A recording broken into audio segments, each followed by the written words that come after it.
মাগুরায় বিদ্যুতের লোডশেডিং চরম আকার ধারণ করেছে। ঘন্টার পর ঘন্টা বিদ্যুৎ না থাকায় ভোগান্তিতে পড়েছেন জেলার কয়েক লাখ মানুষ। ব্যাহত হচ্ছে ব্যবসা বাণিজ্য, শিক্ষা কার্যক্রম সহ বিদ্যুৎ নির্ভর নানা কর্মকাণ্ড। কর্তৃপক্ষ বলছে চাহিদার তুলনায় অর্ধেকেরও কম বিদ্যুৎ পাওয়ায় তৈরি হয়েছে এই সংকট। মাগুরা প্রতিনিধি মোহাম্মদ ইমরান হোসেনের রিপোর্ট, জানাচ্ছেন আবরার মাহি।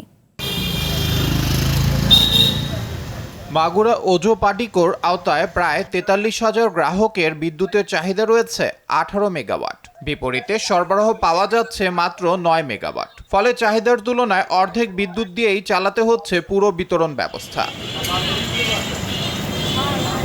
বিদ্যুতের ঘন ঘন আসা যাওয়ায় বিপাকে পড়েছেন ব্যবসায়ীরা। একই সঙ্গে ব্যাহত হচ্ছে শিক্ষার্থীদের পড়াশোনা সহ দৈনন্দিন নানা কার্যক্রম। আমি আসছিলাম বিদ্যুৎ অফিসে মিটার রিচার্জ করার জন্য, এসে দেখি বিদ্যুৎ অফিসে বিদ্যুৎ নেই।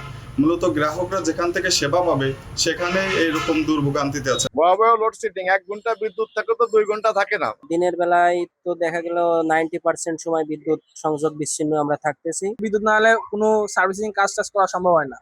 আর সেই বিদ্যুৎই বর্তমান এত পরিমাণ ডিস্টার্ব করতেছে যে আমরা কোনো কাজই করতে পারতেছি না। আজকে সারাদিনে মোটামুটি অল্প কিছুক্ষণের জন্য বিদ্যুৎ পাইছি। বিদ্যুতের যে মূল্য বাড়ালে তো আমরা বিদ্যুৎটা পাবো, সেটাও আমরা পাচ্ছি না। এ বিষয়ে মাগুরা ওজো পাটিকোর নির্বাহী প্রকৌশলী পলাশ কুমার ঘোষের সঙ্গে যোগাযোগ করা হলেও তিনি ক্যামেরার সামনে কথা বলতে রাজি হননি।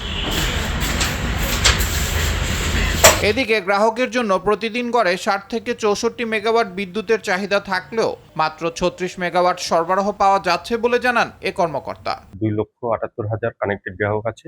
আমরা সাধারণত রাতে ৬০ থেকে ৬৪ মেগাওয়াট আমাদের ডিমান্ড, সেক্ষেত্রে আমরা পাচ্ছি ৩৬ মেগাওয়াট।